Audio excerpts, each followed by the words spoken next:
BierTalk. Gespräche über und beim Bier. Hello and welcome to another episode of our podcast, BierTalk.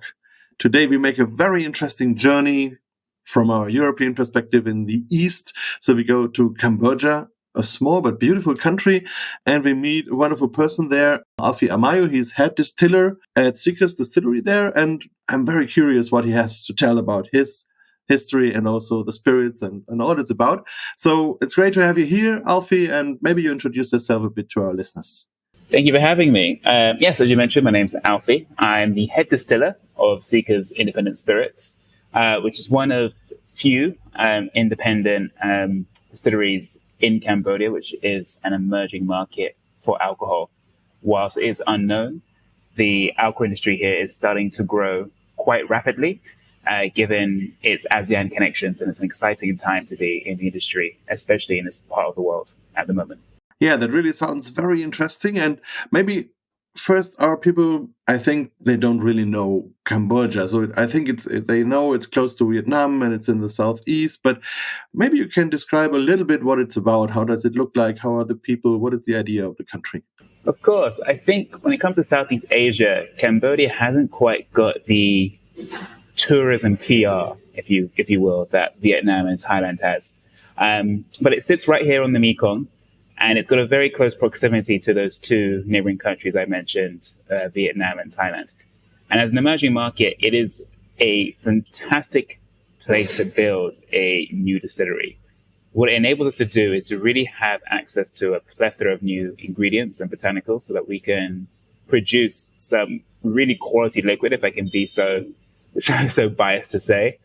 But on a personal front, just growing something out here, because coming from London, if your listeners can't tell from my accent at this moment, but coming from London where I was also making spirits, where Cambodia really kind of hits my heart, if you will, or really has a place in my heart, if you will, it's the people. The people here really make living in Cambodia an exciting place to be. And after being here for nearly 6 years, I can honestly say it's become my new home outside of London.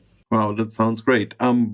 Maybe is there a traditional beer or spirit market, or did it have to be built up from scratch? Good question. As we built it from scratch, I remember when we first started the business in Cambodia, and we spent about a year producing the first gin, our first product. So we now make a few different SKUs and products, whether it's gin, vodka, or bottled cocktails. But when we first produced the gin itself, and we were going to these independent hotels, restaurants, bars, there was a mixed reaction. On one end, we had the excitement of bars and restaurants being like, oh my God, a Cambodian gin, we'll have to support you, fantastic. But on the other hand, we had clientele being like, this is fantastic, but our clientele here don't drink gin, they drink whiskey. And Cambodia still remains a very strong whiskey market. Obviously, you have Johnny Walker out here being a major player in the market. So even though it's an emerging market, there is a very big desire and need for high-end spirits in Cambodia, which to this day I still find very interesting and a welcome opportunity when it comes to trying to produce premium spirits in the country. But you concentrate on gin at the moment, or is there whiskey also an idea coming up? Whiskey is definitely going to be an idea. Because even as I say it now, producing a Cambodian whiskey, I can already see some of your listeners raising their eyebrows being like, is that possible? But we have everything here. We have all the possibilities. So being in Southeast Asia, the climate here when it comes to producing organic substrate to make spirits, we have a high concentration already of sugarcane. So we use it as a flourishing rum industry out here. We ourselves produce our base spirits using cassava. There's also a lot of corn as well. And so that is what will be the base of our whiskey as we look to make that in the next 2 years or so. Sounds fantastic. And we just talked a little bit when we talked before the podcast that I've been to Taiwan and you are exporting there. So, and they also have a very good, high quality whiskey producers there. So I think it's definitely possible to make high quality and good whiskeys in Southeast Asia. And there are a lot of advantages in terms of the climate and things where maybe it even may be more interesting or more aroma intense and these things. And as you talked about the special ingredients from Cambodia, could you say some of these you found which are unique to Cambodia, which you use for your spirits? I mean, honestly, all of the botanicals have been unique to me coming from London. So I remember when I first came here back in 2017, my initial plan was only to be here for a month and consult initially, and then continue my travels and continue my consultancy from London and going towards Australia afterwards. And then I came here, as I mentioned, with the plan of staying for a month, ended up staying, falling in love, and I remained. But on day one, there were my colleagues, Tanya and Marco, who are the founders behind Seekers, had sourced maybe 55 different herbs and spices from around the country.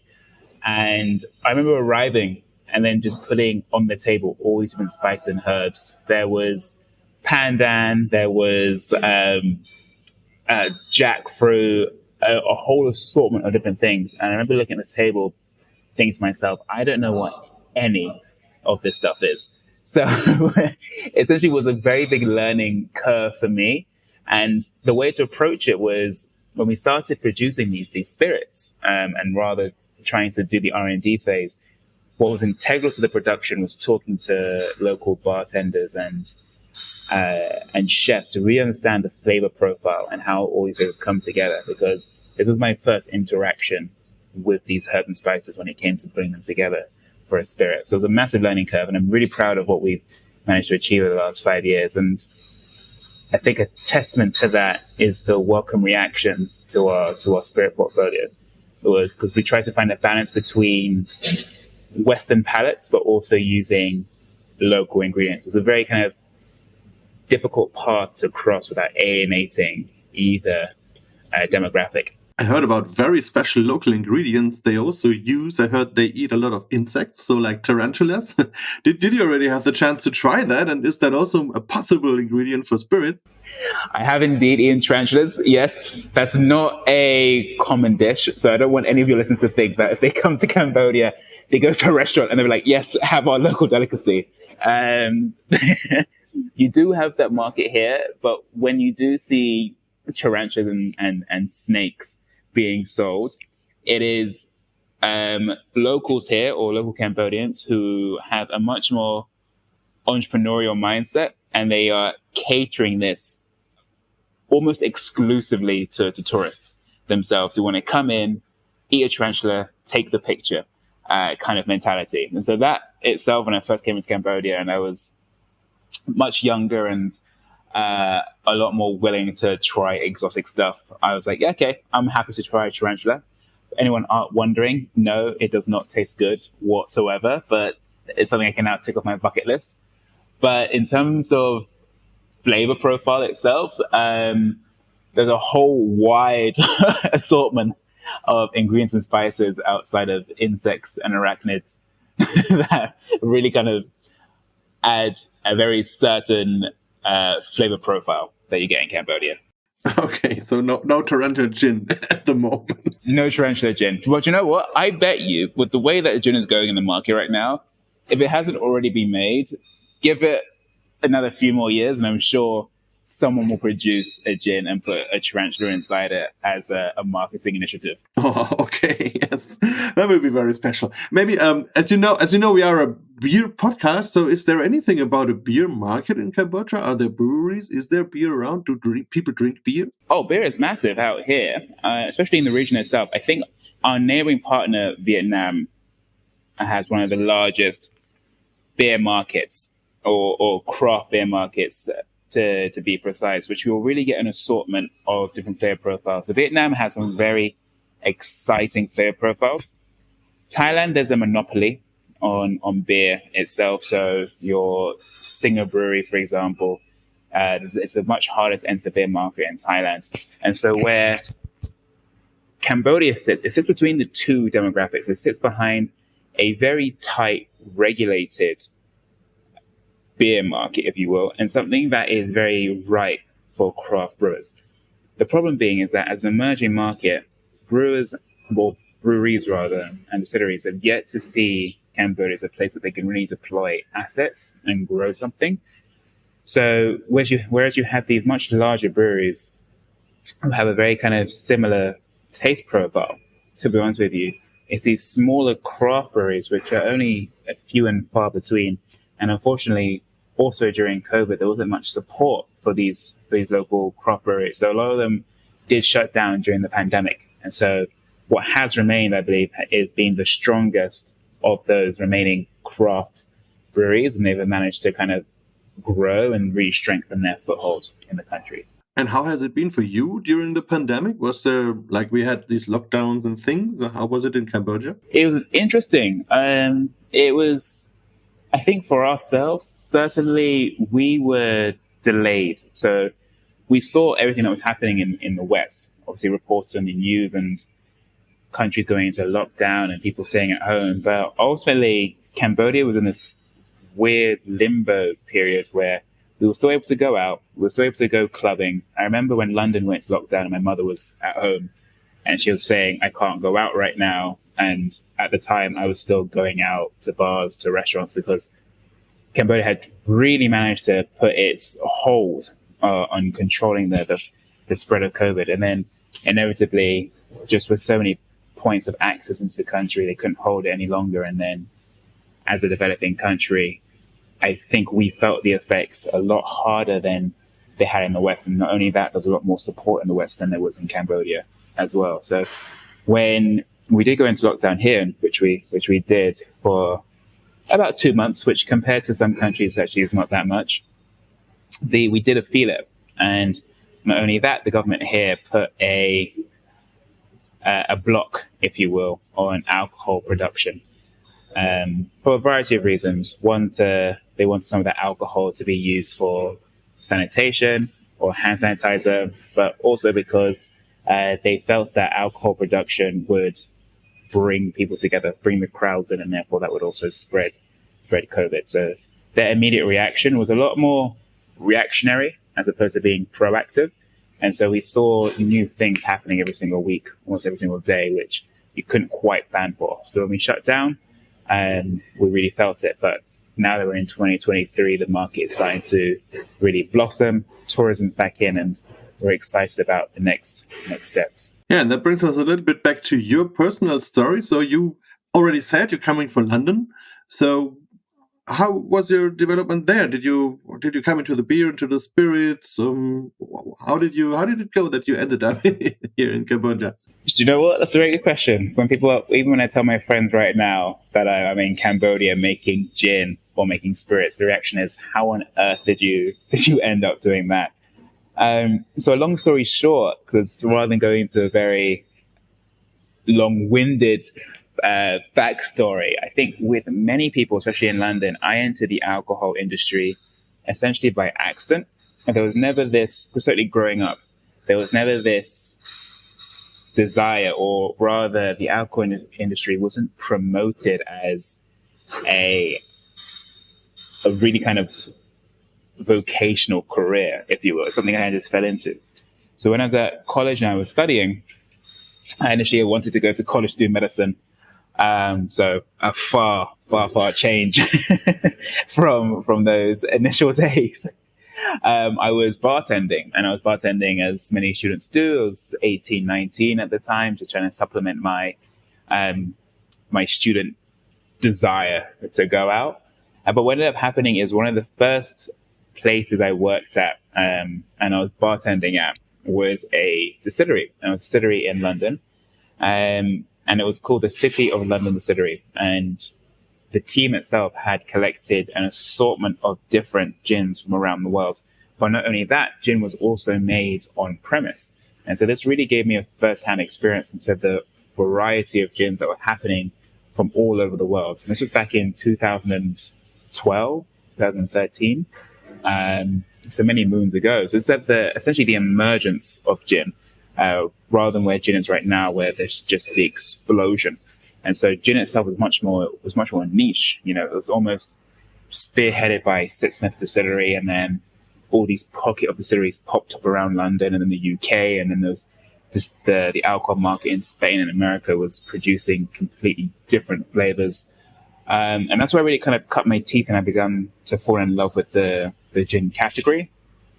I eventually realized that my heart was rather with alcohol than with medicine, to my mother's dismay.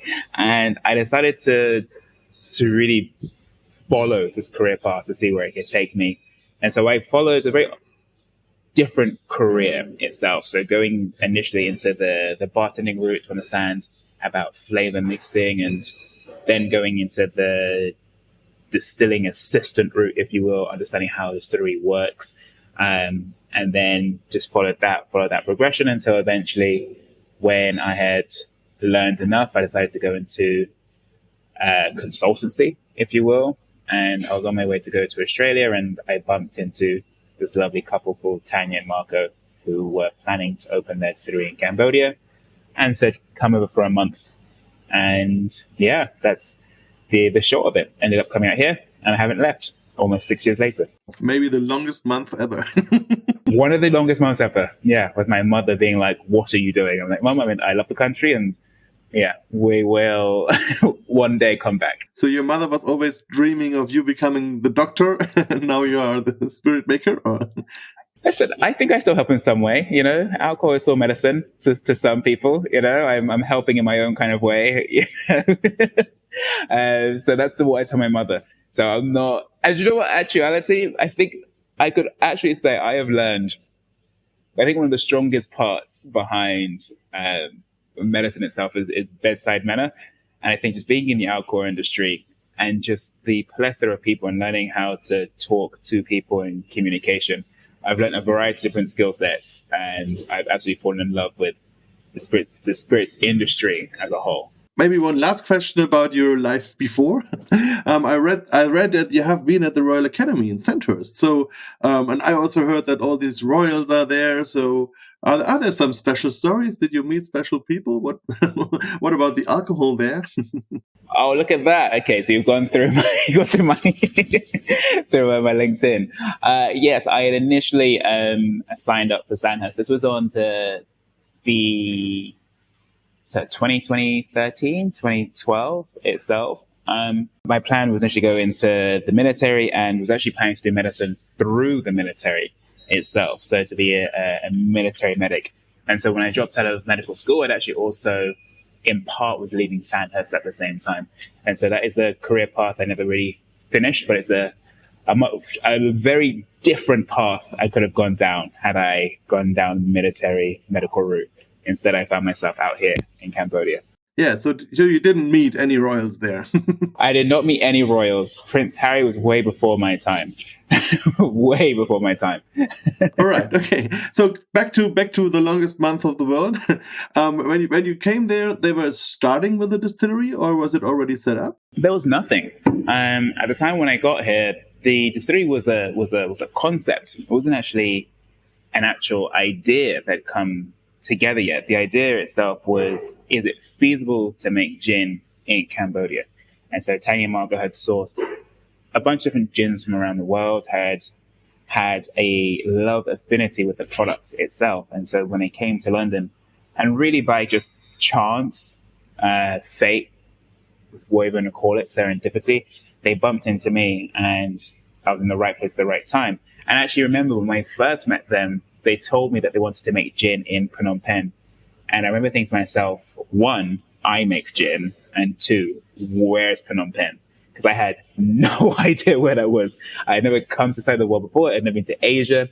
And so when they said they wanted to make gin in Phnom Penh, I was thinking to myself, I have no idea where that is. And I actually remember Googling. That's actually quite embarrassing. I remember Googling, where is Phnom Penh, and spelling it wrong, the silent H.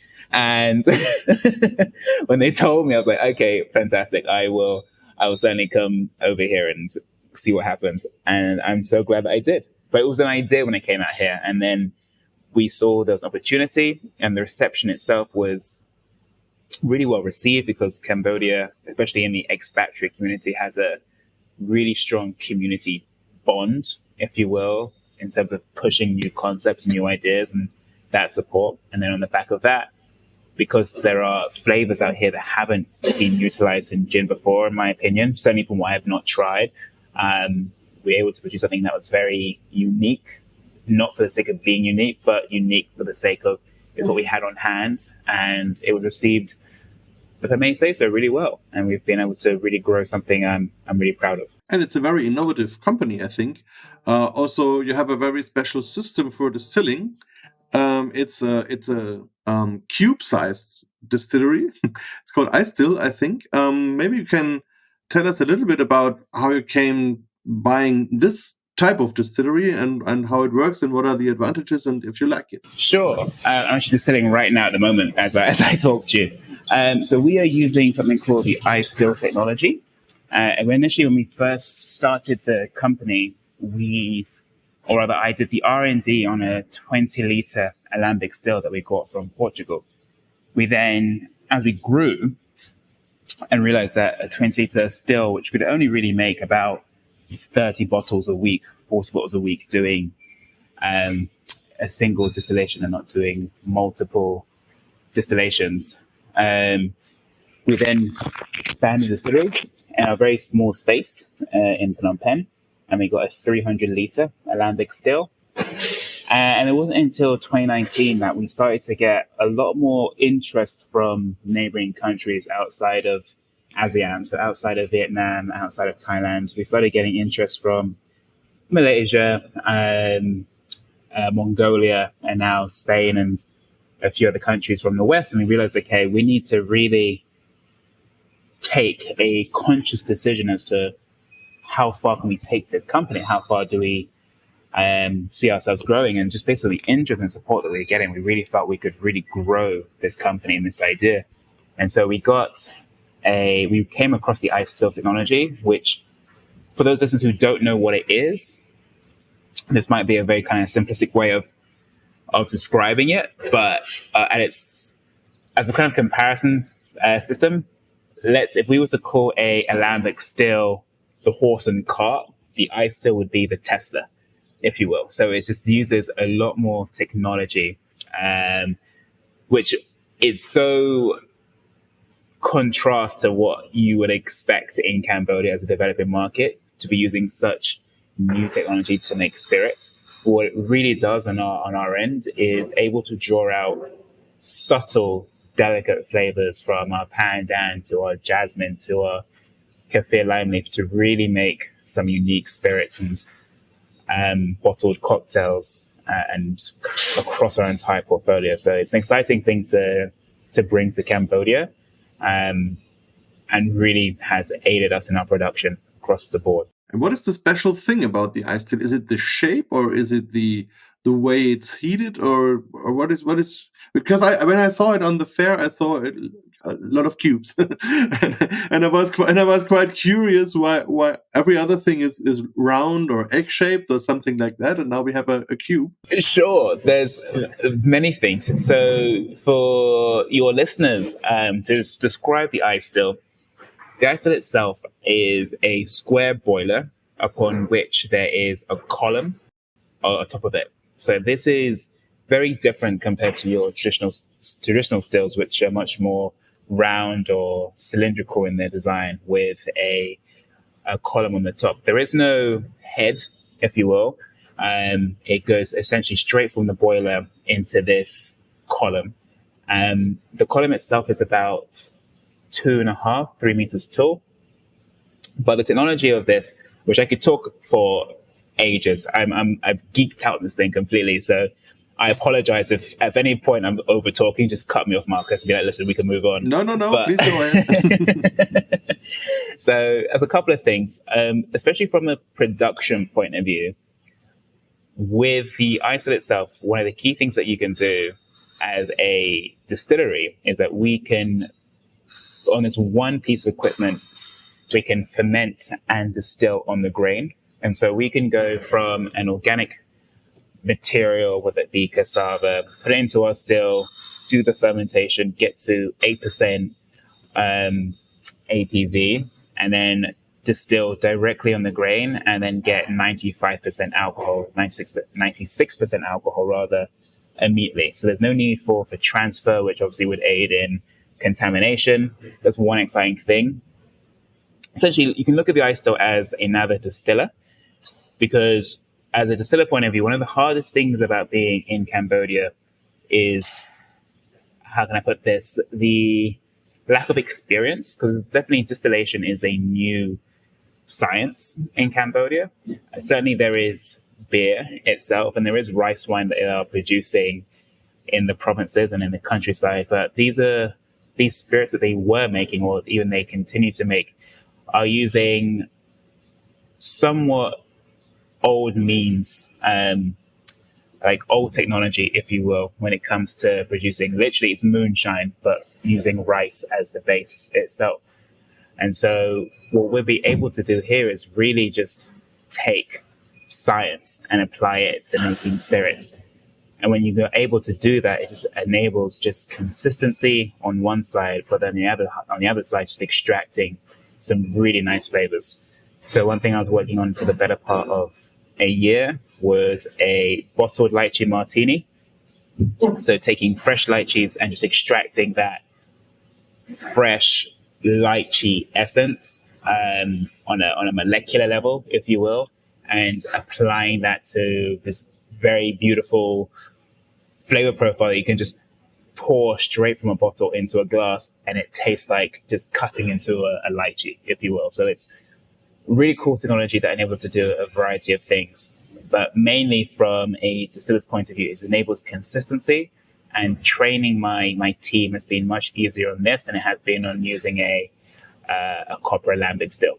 No, but that's another good point, training your team. So you really had to bring new people in, train them how to work, how to do, or did you have some foreigners also with you? So, using local, I think, and there's no denying that having the local team here has been instrumental in our growth, because coming from London, my understanding of flavor has been a curve, if you will. It's been a gradient. It's just been learning about flavors.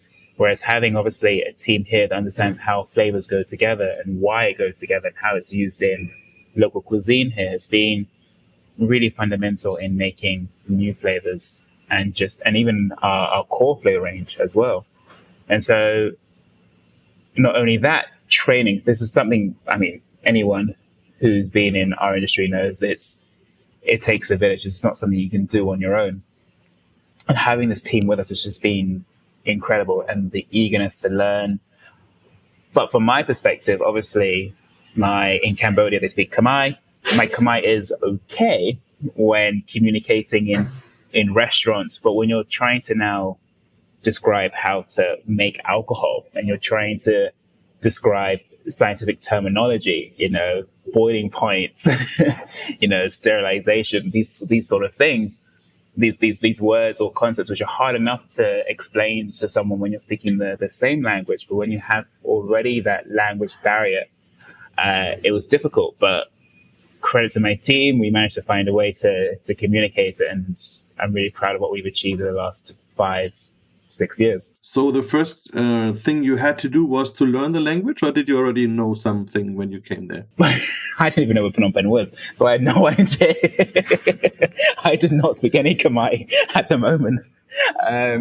No, coming over here, I made it cool. When I first came here, I didn't think I'd be here this long. So my initial reaction was, okay, there isn't, how can I put this in a nice way? There isn't a need, if you know what I mean, in the politest way, for me to learn the language, because when I first arrived here, I was going to only be here for a month.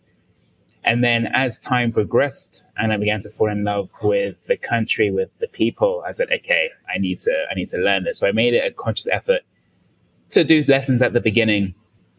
But even though we're so far away from the Western world, Cambodia has a very young population, a very, how to put this, almost it's an emerging market as well. So even though English isn't the predominant language or the main language over here, it's very easy to communicate with individuals with English because they themselves want to learn the language themselves. So I find myself in many instances when I'm communicating in Khmer to my colleagues, or whether it's in a meeting, it will naturally gravitate to speaking in English anyways, because people just want to chat and practice themselves in English. So the language barrier hasn't really been an issue. And where it has been, I've been able to get by. And where I haven't been able to get by, my team have helped me a lot. So that's been an experience, to say the least. Okay, so let's go a little bit further in your process. So you are also using a special method for the wood aroma in your gin, in your spirits. You're using the spirals. Maybe you can talk us a little bit about how you came into this and what it means for you. Of course. We are using something called OAS spirals, or rather the technology is OAS spirals. These are just wooden spirals themselves in which we are doing extraction for our spirits. As mentioned beforehand, when we first started our distillery and we produced our first spirit, it was a mixed reaction, as I mentioned. We had a lot of support, but we also had some clientele saying that they don't drink gin, they rather drink whiskey. And so we looked at the market itself, and we realized, whilst whiskey is the main market, we ourselves haven't got the ability with the knowledge. I certainly didn't and still don't know how to make a whiskey myself. It's a very different style, and I'm sure all of your listeners know. Different science, a different art form. And so we said, okay, with what we know how to do, or with what we know what to do and how to do it, i.e. make a gin, can we apply the characters of a whiskey onto our gin? Can we make a gin, and can we mature it? Can we age it? And one of the pillars behind Seeker's Independent Spirits has always been sustainability. So for those who might have come to Southeast Asia in the past, to your listeners, I think something they might realize is there's a lot of waste out here. Sustainability is something that's now starting to really be pushed forward, because there's just so much waste, whether it's straws or plastic. And I remember looking at a graph itself, looking at the world's ocean waste, and the vast majority of it comes from Southeast Asia and the Philippines as well. And so sustainability has always been part of something we want to spearhead throughout our entire production. And the ice still itself is a lot more sustainable in its energy expenditure to heat up the still, because it's insulated. And so further to that, and trying to be more sustainable, we realized that we didn't want to use barrels ourselves, because obviously the transportation and also the waste afterwards. And so we looked at the spiral technology from OAS Spiral. And over the course of a year and a half of R&D, of trying Mongolian oak to French oak to American oak, and then testing different toast levels and char levels, we came across two woods that really complemented the flavor profile, which are sugar maple, which comes from North America, and Amburana wood, which I now know is getting a lot more attention in the market for its almost sweet vanilla spice flavor coming through. And for those of you who aren't familiar with Amburana wood comes from South America, traditionally Brazil, where it's used to mature cachaça. And so we're using that wood alongside sugar maple to age and mature our core Seeker's Mekong Dredger. Yeah, so you can bring different wood flavors in different intensities in your spirits. And if you talk about R&D, I think that takes a while. So you had maybe 10, 15 different woods, different toastings, different time, which you have the spirals and the spirits and all these things. How long does it take, do you think, to really develop an interesting, good spirit? I think that's a loaded question. When you say how long does it take, it really just depends on how much time are you willing to give to it. I mean, for ourselves, we wanted to try and make the best spirit that we really could. And at the time, this was my first opportunity, or rather first experience, taking a spirit and maturing it with wood, coming from a gin production background. So for me and the team here, it was a lot of learning itself, of understanding why does this wood give this flavor, understanding vanillins and tannins and the influence of maturing at different alcohol strengths itself. And so there was a lot of time given to that, minimum 18 months, I would say. And not only was there, as I mentioned beforehand, different wood varietals, but also the toast level, understanding what charring does. And so that's the beauty of using these spirals themselves. If we were using traditional barrels, and let's say you were to get Hungarian oak, and then you did medium toast, light toast, heavy toast, and you then added charring levels into that as well, the variety that you can get from one different type of wood would increase your R&D costs exponentially. And because you only, for most up-and-coming distilleries like ourselves, you only have a limited budget, so to speak, when it comes to R&D. What the spirals enabled us to do was put flavor on the forefront as opposed to cost on the forefront. So we didn't have to sacrifice flavor because of cost. We could experiment as much as possible until we had the right flavor that we wanted. And we're really happy with it. And then, like I mentioned, when we launched this thing, the reception actually was really well received. And we've won some awards in the back of it. And I'm really proud of that as well. Yeah, I'm really looking forward to have the possibility to try it once. Of course, I've got you covered. Yeah, perfect. When you talk about Amburana, it's really a fantastic wood, especially also in the beer world. A lot of aroma, as you said, vanilla, like tonka bean, like very spicy aromas. It can be even go into botanical aromas and flower profiles. It's a very, very versatile wood. But on the other hand, you talked about the sugar maple. What is the characteristic of this? What does this do in the gin? Of course, for us, I would say at a very simplistic level, if I can put it that way, just to define it, it rounds out the back end of our spirits. So what we found, or what I found with the sugar maple, is not so much adding sweetness. I think that's just such a simplistic way of looking at it, but it looks to just round out. It gives it a different flavor profile, a much more rounded flavor profile, just the texture, if you will. So even when you mature, if you put a sugar maple spiral into a new make at 45% ABV, and you leave that there for 6 weeks, you're not getting that much color difference either. You're only getting a slight caramel yellow hue, but it's not that heavy that you would expect after 6 weeks of maturation using a new spiral. So instead, what you're getting is just these flavors, they round out and get this beautiful, smooth finish. And personally, I hate using the word smooth to describe a spirit, but it really does just give a very nice, clean finish to a new make. And that's why the sugar maple is certainly a wood that people should look at and experiment with.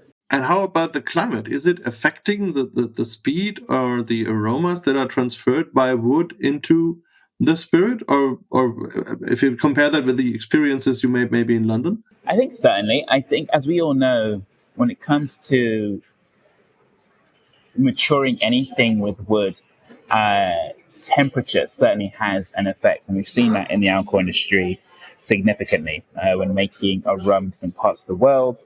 Whether it's a hot climate or a cold climate, that has a huge impact on maturation time and flavor that is obtained in that time frame as well. And so the same thing is certainly true in Cambodia. Today, right now, it's 34 degrees Celsius, and I personally think today's kind of cold by comparison. And so certainly with higher temperatures that we're seeing in Cambodia, the maturation level, the speed of maturation is significantly higher.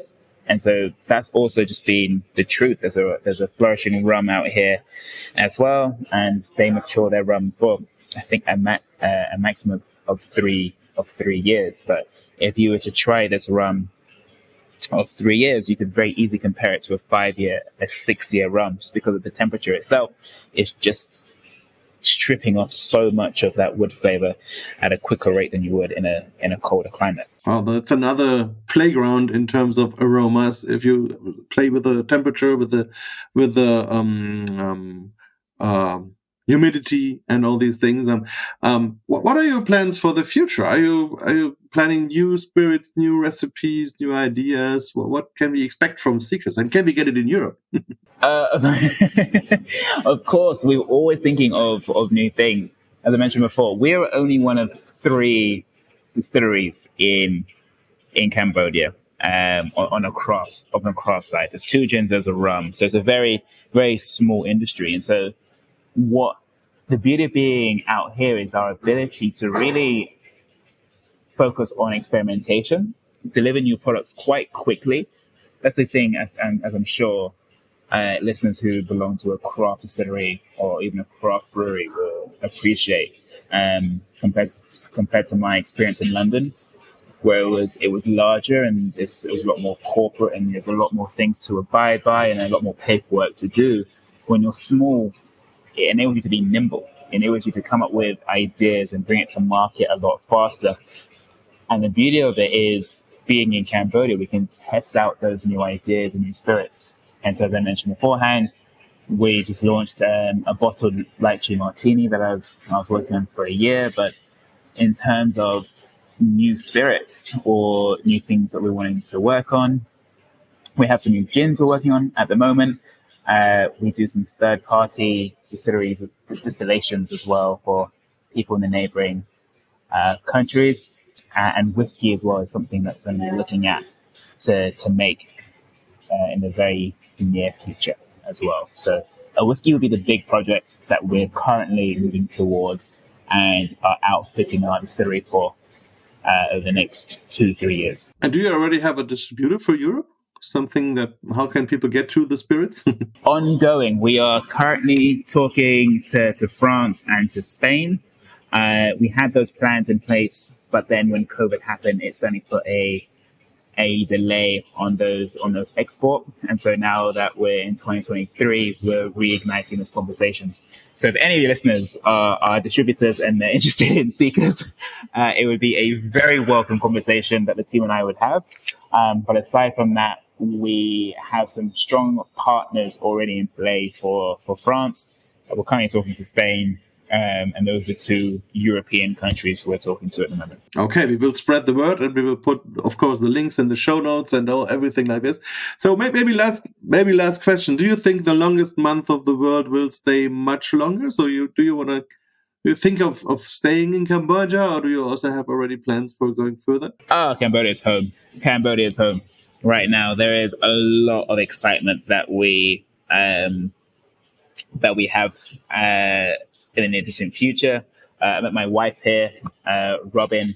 She herself, she moved from America to Cambodia, where she was a reporter, now a lawyer. So my roots are here, and so I'm excited to see what we can really grow in the not too distant near future.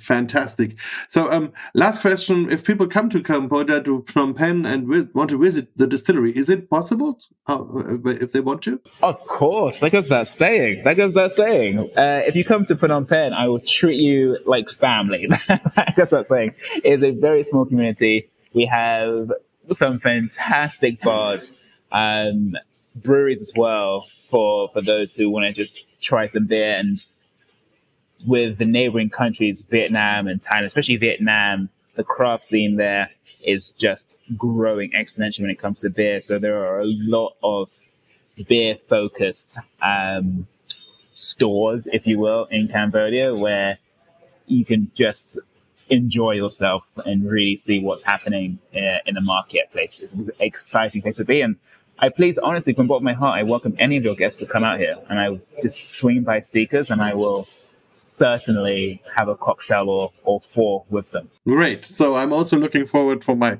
personal visits, so I'm planning on that already. Yeah, perfect. So thanks a lot for your time, for the information. And yes, see you soon, hopefully in person. And all the best for you, for the distillery, and for the products, of course. Thanks. I'm going to hold you to it. Thank you so much. Absolute pleasure. Thank you for your time. BierTalk, der Podcast rund ums Bier. Alle Folgen unter www.biertalk.de.